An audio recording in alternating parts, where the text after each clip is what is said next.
So, with that as a prelude to your unit, good luck. Enjoy reading Slaughterhouse-Five. So, good evening, persons of quality, and welcome to this 2020 quarantine edition of Slaughterhouse-Five. Got a ton of notes here for this particular presentation because this truly is one of the most bizarre novels that I have ever read. But in the 10 years that I've been teaching it, I've really come to understand quite a bit more about it. So this is going to be quite a bit of an introduction to the information that you're going to need. So use the content I give you here in the introduction to navigate through chapter 1, which really throws every single reference you're going to need throughout the course of the novel at you. So this is really a goal in making sure that you have the materials all ready to go and laid out for you. So that's really what I want you to be working on as you move. This novel deserves a brief synopsis so we get an idea of how to connect what's going on in chapter 1 to the rest of the novel. So, chapter 1, as I'm going to say in one of my PowerPoint videos, is the idea of Vonnegut as the author of his World War II experience as a POW in Dresden during the firebombing of Dresden. So, what Vonnegut does is he creates a character by the name of Billy Pilgrim, and there's all kinds of depth and symbolism attached to the character's name. We know that he's a soldier during World War II, captured, taken to a POW camp. That's the surface war detail. What becomes most significant is that he becomes unstuck in time, and that's a very significant piece of the science fiction that we look at in this novel. So he's abducted by aliens. The aliens, I always find it interesting, they look like toilet plungers with eyeballs, with one eyeball on the top of the long stalk, very similar to how he describes it in the novel. So I think that's very significant because it patches together the disconnected memories that Billy Pilgrim has.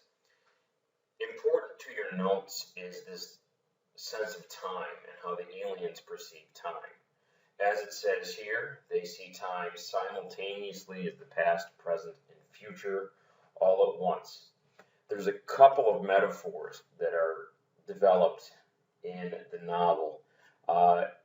You're going to hear me reference it over and over, but the wallpaper on which he drew the best diagram he ever had for the novel is one of these symbols / metaphors for the blending of continuous time. For you, this ties to your stream of consciousness definition that I'd given you before. So there's a lot that connects to this idea of aliens. Pay attention to the fact that they're coping mechanisms. Just like Billy has several other coping mechanisms during the course of the novel. Pay attention to the fact that Billy Pilgrim is an optometrist. He makes eyeglasses for earthling souls. I find that, again, is a very significant metaphor. I'm going to give you the clue into what this means. He helps ordinary people see what's really going on. So it's very much like the billboard of Dr. T.J. Eckleburg in The Great Gatsby. Interesting way to connect those two kinds of things. So certainly this is going to provide us context for how we start the novel. Now, I find it important to look at literary devices and how Vonnegut uses these to develop the novel. So you have onomatopoeia, the formation of a word from a sound associated with what it is named. Now, that's a literary definition to put in your notes in case I asked you to review that, include it, etc., etc. Plus, it's been something that's been in your vocabulary since 5th grade. Now, the quote from page 215 is much more significant. that Pody-Weet, that sound the bird makes, is significant to the symbolism that Vonnegut is using in the novel. He's going to say at the end of chapter 1 that the novel begins a certain way and it ends with Pody-Weet. So attend to how he uses these kinds of elements in his narrative. So we also know that giving human action to parts of the body that cannot do certain things, used to emphasize emotion and provide an emotional impact. So automatopoeia, that significant second definition, I think, is much more important about giving the human qualities. It's a form of metaphor. It's a form of personification. So the quote there from page 160 also is significant. So I would attend to how Vonnegut uses language. So back to that idea of the bird. One bird said to Billy Pilgrim, Pody-Weet, an example of automatopoeia because it resembles and tries to imitate the sound of a bird in order for the reader to understand the context. It's all about context. The way that Vonnegut writes this novel is all about using the literary devices to grab our attention. Things like the sound a bird makes after a massacre. Now that's pretty close to the way the novel explains it. The sound a bird makes after a massacre. He also talks about a ton of human bone meal being in the ground.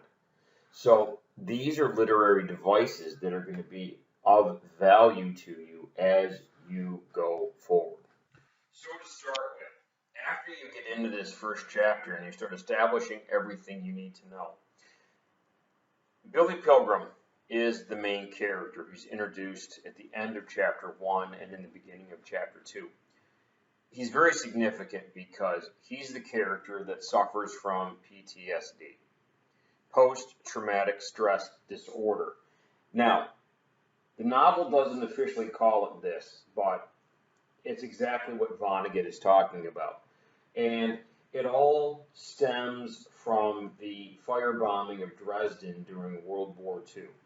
This is what Vonnegut is using as a backdrop to his social criticism of war and what it does to the individual. So, Billy Pilgrim, war criticism, PTSD, and how it basically crushes the individual and separates them from their own understanding of the universe and that kind of thing. Now, I said in that kind of thing because what popped into my head is the idea that it destroys linear time, that this post-traumatic stress destroys linear time. And I find that very significant to the overall development of the novel. So we know that the novel is about the firebombing of Dresden, Germany, and Vonnegut will tell you that more bombs, more armament was dropped on Dresden than at the time any other war had happened. So that becomes significant. Now, a little hint here is that during the actual firebombing of Dresden, Billy Pilgrim / Kurt Vonnegut took shelter in a concrete bunker that was a slaughterhouse. It was where in non-war times they would slaughter animals. Okay, of course, that by itself is ironic, but it was slaughterhouse number 5. So you get some context as to where all of this comes from.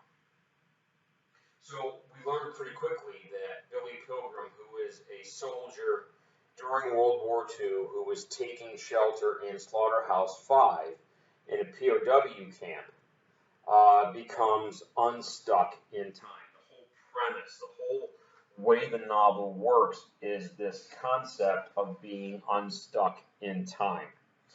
Basically, it is a way to describe how we bounce through our memories. It's very much a stream of consciousness idea. I'll define stream of consciousness again for you in a little bit, but it certainly gives us some context. So becoming unstuck in time allows him to randomly travel to different events of his life. So he jumps to specific events based upon the things that he's experiencing and what he's going through. Very significant. He jumps from the different events. He becomes unstuck because he falls upon stream of consciousness. So the core idea here is that the trauma of war causes him to become unstuck in time, or psychologically it breaks him to the point where he can only see things in stream of consciousness. I find that very significant. So what we know here is after he returns home from war, he lives an uneventful life. Okay, so he lives an uneventful life, so he's constantly trying to achieve some sort of reconnection. So he drinks, he becomes an alcoholic, and what's even more important is that on one day in particular, he's abducted by aliens. The aliens are called the Triphamadorians. So you'll see how to spell that in the novel. So he's abducted by aliens, and what's important about the aliens is that they can see time in the past, present, and future. Now, for right now, write that down because it is significant, although it may seem completely odd. The way I explain it is that the aliens function like memory. So they can see events in the past and they can make connections to the present and to the future. So I know this is a lot. PTSD, war experience, the functioning of memory, the creation of aliens as a way to explain how the past, the present, and the future all connect as significant ideas. Now, I use stream of consciousness. The novel is written in a way that the function of memory and the function of thought, and that is disconnected. This is how the novel connects its different ideas, but it takes a while to be able to figure that out. So the aliens can see the past, the present, and the future. You skip ahead a little bit, he's put into a zoo on the alien planet, and they tell him that time cannot be changed no matter what he does. So they put him in a zoo, which I think is absolutely a part of how he sees himself. They tell him that he can't change the past, so why should he dwell on it? Now, there's a very famous phrase that comes out of the novel called "so it goes." And that becomes a hugely significant mantra that Billy Pilgrim is going to figure out as he goes through.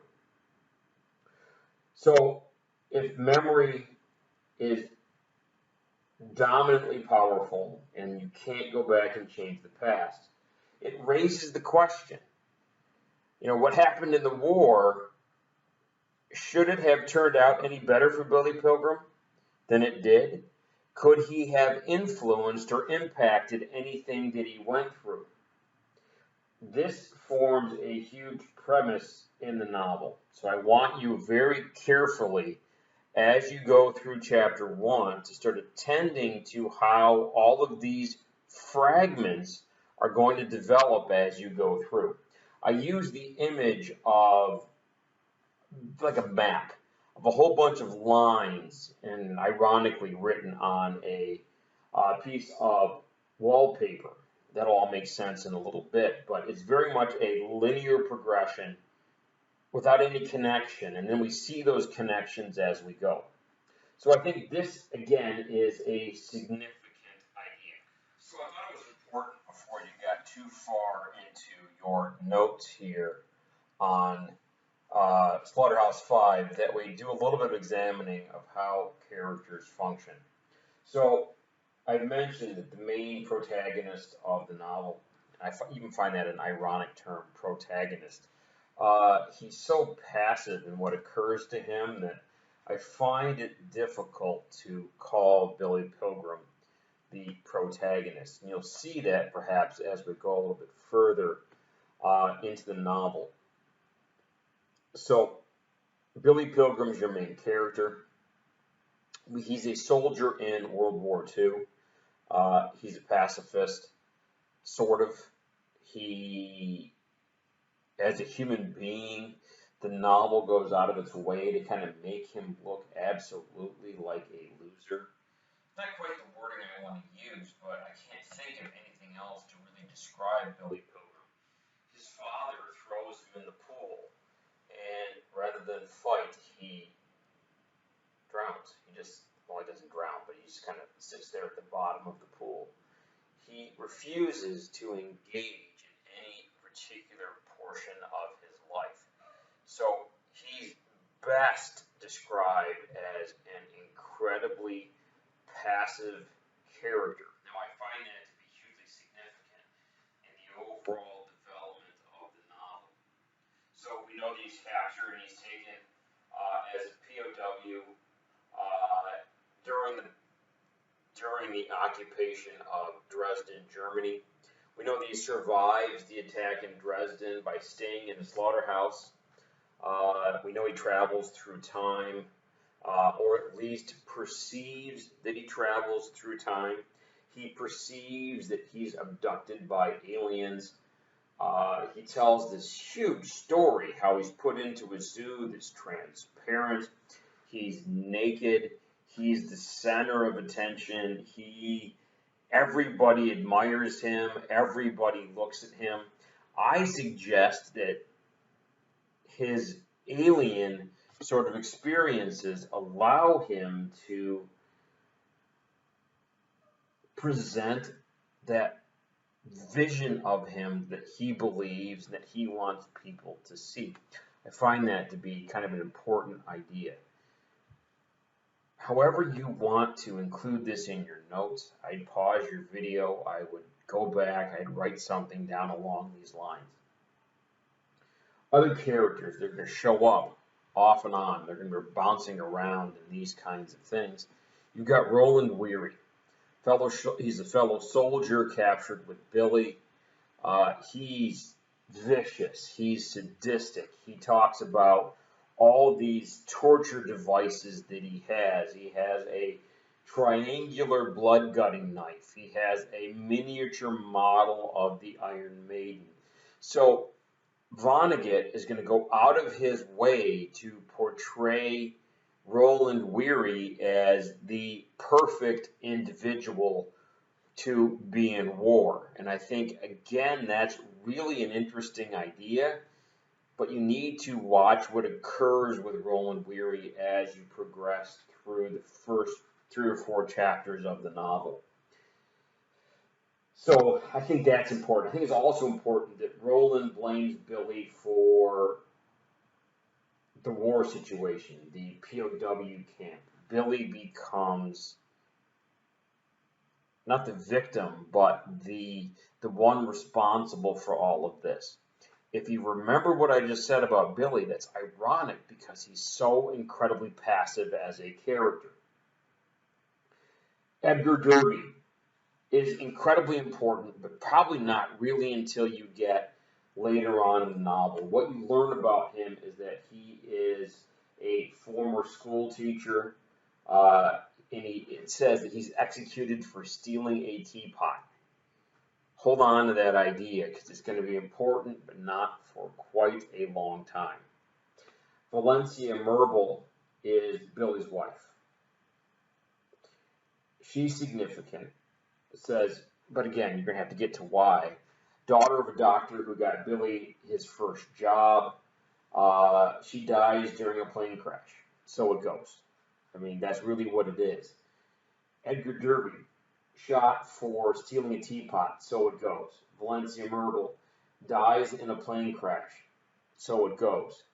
Barbara, who's Billy's daughter, who absolutely flips out that he is so disconnected from everything that's going on. very interesting because look at how Billy Pilgrim interacts with Barbara and how he speaks about her. Billy's son, who's Robert, significant, he grows up to join the Green Berets. Now, that wouldn't matter to me unless Billy says specifically that he tells his children to never participate in massacres and never work for anyone who participates in massacres, because he sees the firebombing of Dresden as a preventable, horrific massacre, and it has a significant impact on his overall perception of the world. The last character I have here is Montana Wildhack, who is the actress that the aliens abduct to put into the transparent zoo with Billy Pilgrim. I know, it sounds like a lot. Again, got to track how all of this is going to work. And I think, again, these are going to be things that will make sense the more we go through the actual text. Now, I'm just looking for something real quickly in the book, and I'll get there momentarily. There's like So It Goes, and If the Accident Will, and Pody Wheat. There are certain phrases in this novel that are going to be significant to us. And of course, I am struggling to find it as I go through. But it's a specific carving that's on a tombstone that Billy references near, actually 2 or 3 times throughout the course of the novel. And even though I have all my pages folded, I can't find it right now. But it's like everything was peaceful and nothing hurt. Something along that line. But there's a lot going on. Pay attention to the 3 Musketeers. First of all, where the reference comes from, who the 3 Musketeers are, and why they're relevant to the course of the story. And look at what triggers that flashback for Billy Pilgrim. So again, to recap, my characters, Roland Weary, you've got the idea of the 3 Musketeers, you've got Edgar Derby, Valencia Merble, you've got Barbara, and you've got Robert, and you've got Montana Wildhack. This is just the tip of the proverbial iceberg. And very significantly, this novel is like an the novel is an anti-glacier novel. And I find that, again, very significant in our understanding of what's going on. So use a lot of this content to guide you through your note-taking process for, I was going to say Act 1, and it really is kind of an Act 1, but through Chapter 1 of the novel, because what you do here in Chapter 1 is going to determine how you end up as you progress through the novel. And make sure that when you talk about the Trifamidorians, when you talk about Billy being unstuck in time, Billy being like a bug in amber, and I'm going through a lot of the other references, you got to remember that all of these things are going to connect. It just may take 4 or 5, 10 chapters to be able to do it.